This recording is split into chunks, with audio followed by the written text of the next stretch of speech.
বিভিন্ন প্রতিষ্ঠানে junior instructor পদে নিয়োগের দাবিতে ঢাকায় বিক্ষোভ মিছিল ও সমাবেশ করেছে ডিপ্লোমা ইঞ্জিনিয়াররা। বুধবার রাজধানীর ডিপ্লোমা ইঞ্জিনিয়ার্স ইনস্টিটিউটে সংক্ষিপ্ত সমাবেশ করে তারা। সেখান থেকে মিছিল নিয়ে জাতীয় প্রেস ক্লাবের সামনে অবস্থান নেয় আন্দোলনকারীরা।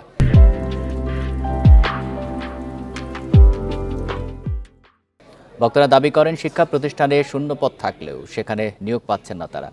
এছাড়া উচ্চশিক্ষা গ্রহণেও বাধার সম্মুখীন হওয়ার কথা জানান আন্দোলনকারীরা।